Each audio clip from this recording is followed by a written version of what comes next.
Thomas Pesquet repart dans les étoiles et avant de décoller, il est avec nous sur BFM TV. Bonsoir Thomas. Bonsoir. Vous repartez dans la Station Spatiale Internationale pour la deuxième fois. Vous allez passer 6 mois à bord. Alors cette fois-ci, la mission est baptisée Alpha. Si j'ai bien compris, c'est pas le même lanceur. La première fois, c'était un lanceur russe, Soyouz. Là, vous allez rejoindre la station à bord du Crew Dragon. C'est le vaisseau de SpaceX. Quelle est la différence entre les deux ? La différence est la même qu'entre une voiture super moderne de dernière génération et puis une voiture un peu collector des années 70. Donc il y a beaucoup plus d'automatisation, il y a beaucoup plus il y a plus de place, c'est plus confortable, c'est plus intégré, il y a plus de, on va dire, de pilotes automatiques, de choses comme ça, c'est moins manuel. Voilà, ce qu'on n'a pas encore, c'est 150 ou 180 lancements réussis de suite, comme le Soyouz l'avait fait. Donc, moi, j'étais très fier de voler dessus. Mais là, c'est la génération suivante, c'est la technologie des années 2020. Vous êtes d'ailleurs le premier Européen à voyager à bord de ce vaisseau. Il y a plus de place pour les jambes ? Il y a plus de place pour les jambes. Effectivement, ça, c'était difficile pour moi. Moi, je suis assez grand, je suis 1m84. Enfin, c'est pas très grand, mais dans le Soyouz, on a vraiment les genoux sous le menton pendant quelques heures. Donc, voilà, on pense pas que c'est ça les plus gros problèmes des astronautes, mais pourtant, ça, c'était pas facile. Aujourd'hui, je suis content de pouvoir avoir un petit peu plus de place et puis accéder à l'espace sans avoir une douleur au genou. Ça, ce serait sympa. Mais quel est votre état d'esprit ? Est-ce que l'excitation est la même, en fait ? Non, c'est différent. En fait, on a vraiment, c'est comme entre deux sauts en parachute. En fait, c'est comme la première fois, on ne sait pas à quoi s'attendre, donc on y va vraiment la fleur au fusil. Et puis quand ça fait mal, on est dans l'action et puis on l'anticipait pas vraiment. La deuxième fois, on est plus circonspect parce qu'on sait, on a l'expérience en fait. On sait exactement quand ça va faire mal, comment et pour combien de temps. On sait ce qui va être difficile, on sait ce qui est important et ce qui l'est moins. Donc on se prépare, je ne sais pas si on s'économise plus, mais on se prépare de manière un peu plus, un peu plus raisonnée. On est toujours motivé, mais c'est pas la même chose. C'est comme repartir en voyage une fois qu'on l'a déjà fait. C'est comme ressauter en parachute une fois qu'on l'a déjà fait. C'est pas la même démarche. Mais j'imagine que la motivation est là quand même. Oui, bien sûr. Non, on est super motivé. Et puis surtout, en ce moment, ça a l'air d'être une bonne idée de quitter la planète pendant quelques mois. Donc, ce qu'on espère, c'est de manière un petit peu égoïste, c'est de quitter la planète et puis de revenir dans un monde comme il était avant. Ça, ce serait vraiment formidable si ça pouvait arriver. Mais je pense que c'est un petit peu égoïste et un petit peu optimiste, sans doute. Ça peut le faire parce que dans 6 mois, a priori, ça devrait quand même aller mieux, on l'espère. Bon, enfin, en même temps, vous quittez le confinement terrien pour un confinement dans l'espace.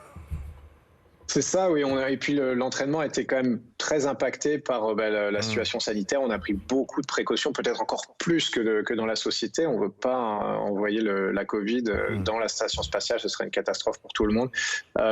Donc voilà, une année quasiment d'isolement pour préparer 6 mois d'isolement. Je ne sais pas si c'était la meilleure chose à faire, mais bon, en tout cas, on en reparlera après la mission.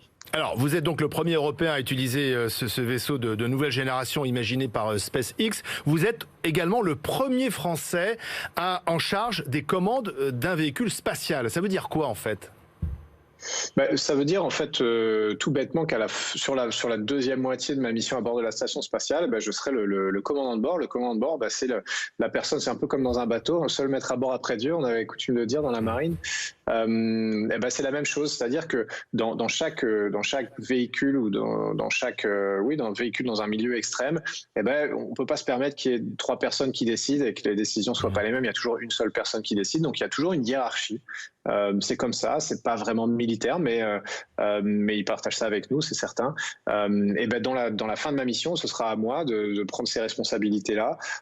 Effectivement, c'est jamais arrivé avant pour un Français, donc ça veut dire que la place de la France, je pense maintenant, est reconnue dans l'exploration spatiale.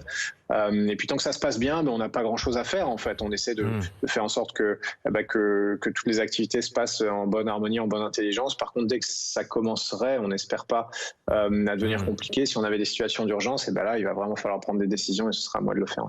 Vous êtes combien dans la station ? On est 7 à bord de la station. On sera 7 la plupart du temps à bord de la station spatiale. Au moment des relèves d'équipage, ça peut changer un petit peu, mais on va dire au long cours, on sera 7 membres d'équipage en permanence. Et quelle est la mission en fait cette fois-ci ? Qu'allez-vous faire en fait pendant ces 6 mois ? Une mission ISS, c'est comme mes collègues européens, en fait, il y a toujours vraiment deux choses, il y a deux buts majeurs. Le premier, c'est recherche scientifique, donc vraiment, on va réaliser les expériences en médecine, en sciences des matériaux qui sont imaginées par des laboratoires au sol, l'INSERM, le CNRS et d'autres. Et ça, c'est vraiment utiliser les propriétés de l'environnement spatial pour faire des découvertes qu'on ne pourrait pas faire au sol. Mais l'autre aspect, c'est vraiment préparer la suite. En fait, la station spatiale, ça nous sert aujourd'hui à étudier l'humain dans l'espace pour pouvoir l'amener vers Mars ou vers la Lune, parce qu'on sait que c'est là-bas qu'on va avoir des grandes questions scientifiques, qu'on va avoir la réponse à ces grandes questions-là. D'où vient la vie? Est-ce qu'elle peut disparaître? Donc tout ça, ça se prépare aujourd'hui dans la station spatiale. Donc vraiment, faire de la recherche scientifique en tant qu'opérateur, en tant que cobaye, et puis aussi préparer la suite de l'exploration. Ouais, alors vous parlez de la Lune parce que l'objectif, c'est aussi le retour sur la Lune qui est programmé. Oui. Oui, absolument. On sait que dans l'exploration spatiale, ça fait 20 ans qu'on a, alors j'aime pas dire maîtrisé, mais on arrive à maintenir une présence humaine en orbite basse terrestre. C'est un exploit tous les jours, mais on a tendance à l'oublier. Mais ça fait 20 ans qu'on a des astronautes dans l'espace de manière ininterrompue, c'était jamais arrivé avant. Donc maintenant, on va petit à petit, quand je dis on, c'est les astronautes des agences nationales, la NASA, l'ESA, le CNES, on va s'éloigner un peu de cet environnement-là. Derrière nous, on a l'impression que le secteur privé va s'engouffrer parce que c'est comme ça, on n'a pas vocation à rester éternellement autour de la Terre. Mais nous, on va aller se confronter à des environnements plus compliqués. Donc on va retourner vers la Lune, mais cette fois-ci, pas juste pour y aller 2 jours, planter un drapeau et repartir. Non, on veut faire la même chose, c'est-à-dire on veut vraiment s'installer, on veut être capable de faire une base sur la Lune, on veut être capable d'apprendre, d'utiliser les ressources in situ, de faire de la science et de la recherche à grande échelle. Et puis ensuite, une fois qu'on saura faire ça, encore une fois, on ira faire la même chose sur Mars, et puis ainsi de suite. Dans Mars, quelques centaines d'années, je ne sais pas où l'homme en sera, mais en tout cas, on y travaille. Est-ce que vous pourriez aller sur Mars, ou est-ce que ça sera dans trop longtemps? Dans 20 ans, je suis encore le plus jeune, mais là, pas pour très longtemps, parce qu'on va recruter une promotion d'astronaute l'année prochaine, enfin, un concours cette année, et puis il devrait arriver en fonction l'année prochaine. Donc, je suis pas le plus jeune pour encore très longtemps. Mars, dans une vingtaine d'années, oui, je sais pas, non, je suis peut-être déjà un petit peu trop vieux, mais peut-être qu'un de ces nouveaux-là, qui va arriver bientôt, sera en position d'y aller. Ce qui compte, c'est qu'on se lance dans cette grande aventure collectivement, en fait, au nom de l'Europe, au nom des nations, au nom de la planète. C'est des grandes notions, mais c'est important. Je pense que Mars, ce sera vraiment l'aventure scientifique du 21e siècle. Ça aura plein de répercussions bénéfiques et tout le monde sera intéressé. Alors, il y a des expériences scientifiques de prévues, des sorties également dans l'espace. A-t-on le temps de s'ennuyer, de trouver justement le temps long et de penser à ses proches et de dire, bon, j'ai encore plusieurs semaines, plusieurs mois à tirer?